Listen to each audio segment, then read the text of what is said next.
for sure. Ang blockage dito, hindi magkasundo yung either kabilang kampo, no? Minsan tinatanong mo yung sarili mo, seryoso ba siya sa akin? Kasi bakit parang wala siyang pakialam sa nararamdaman ko? Hindi maganda yung impressions ng mga tao sa kanya.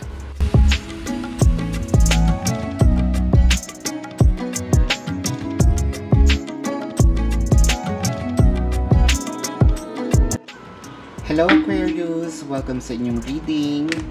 So, para po sa mga bumabalik, no, which means subscribers, maraming salamat sa suporta. Comment po kayo, no, sabihin nyo yung name nyo para ma-shoutout naman po kayo sa susunod na mga video. Ayan. Sa mga bago po, welcome sa channel, no. Don't forget to click the subscribe button. Click the like button, no, para ma-boost naman po itong video. Comment po sa baba kung nakaka-resonate po kayo.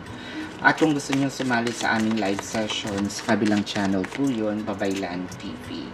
So itong reading po na to, Aquarius, is para sa second week ng Abril. So Aquarius, by the book Between Worlds and Round and Round. Bakit ganito ang sitwasyon? Urong sulong, manikmanaog, no? Bababa, aakyat. So, papasok, lalabas. Nako, ano ba ito? Pero, this is more of switch. No? Minsan kayo, minsan hindi. Hindi mo alam, ano ba kami? No? Minsan siguro ginagawa nyo yung mga bagay na couples na. Pero, wala naman talagang label. Ayan, yung iba. No? Yung iba naman, kayo talaga. Pero, ang nakikita ko, bakit parang minsan bumabalik siya sa either buhay binata, buhay dalaga. So, naguguluhan ka. Kasi, kung nakipagrelasyon siya sa'yo, bakit ganun pa rin, no? Minsan tinatanong mo yung sarili mo, seryoso ba siya sa akin? Kasi bakit parang wala siyang pakialam sa nararamdaman ko, no? Yung iba dumadating doon sa part na pwedeng seryoso yung relasyon, no? Kayo naman, pero pag-usapang papunta na sa engagement, kasal, or cohabitation, ito yung pagsasama, medyo umiiwas or pagbuo ng pamilya, no? So parang, ayun nga, ako yung napakamot sa ulo. Tingnan natin.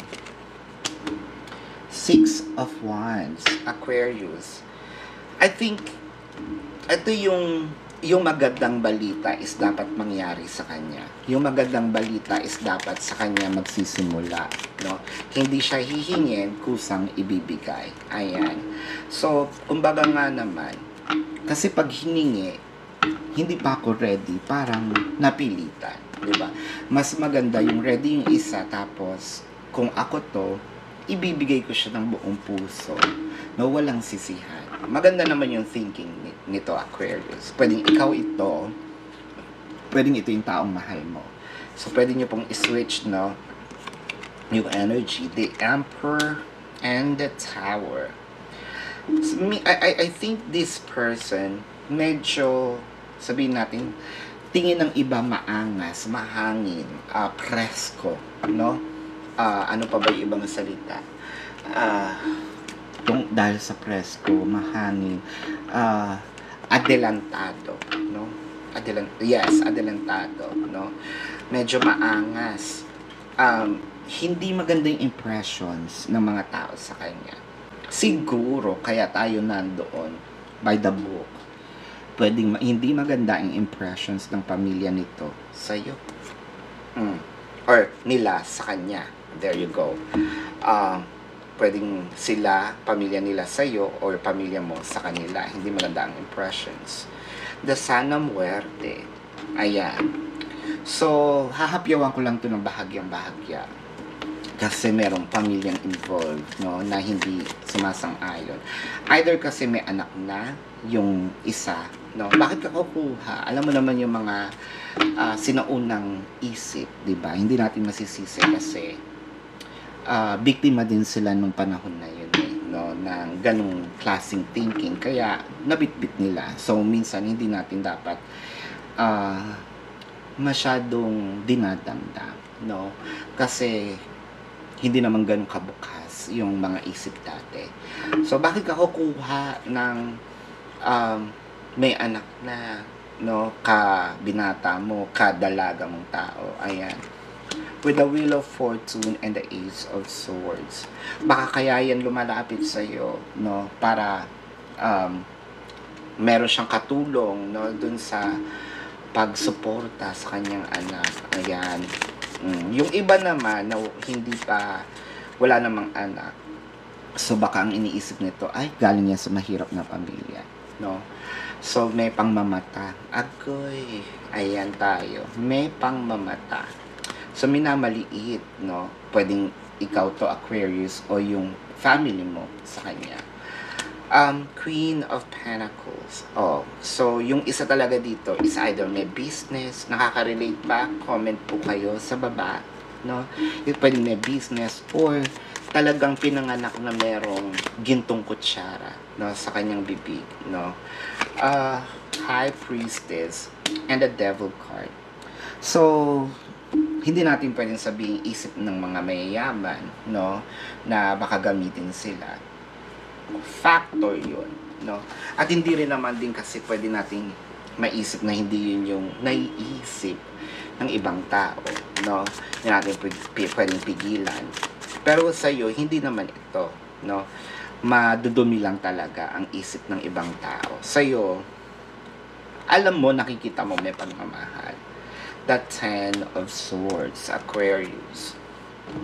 So ito ang parang blockage. Ito ang dahilan bakit hindi umurong-urong, no, itong relasyon. Yung iba sa inyo patago pa, nagkikita with a Page of Pentacles and the Death card. So paulit-ulit tayo sa cycle na pag dumadating na yung seryoso, medyo nagkakaurungan, medyo may konting nahihiya. Hindi natin alam, nahihiya ka ba talaga or ayaw mo, di ba?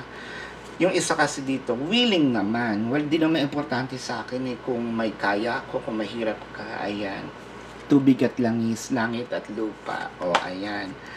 Ang drama. Parang telenovela naman ito. Five of Wands. O Romeo and Juliet. Pwede magkaaway ang pamilya. Bakit? May nag-aaway. One thing's for sure. Ang blockage dito, hindi magkasundo. Yung either kabilang kampo, no?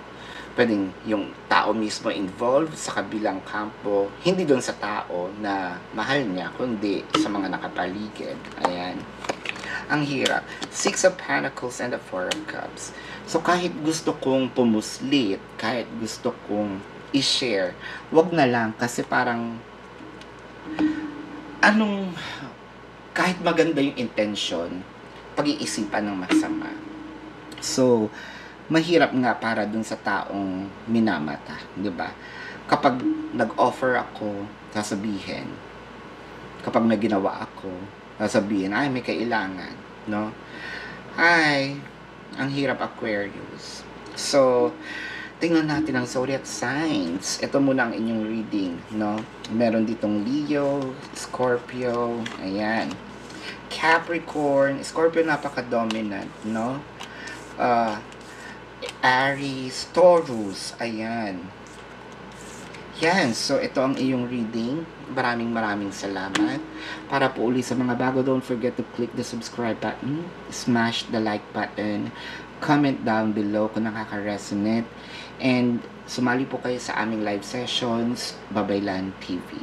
Maraming salamat. Namaste. See you po sa susunod na reading. Goodbye.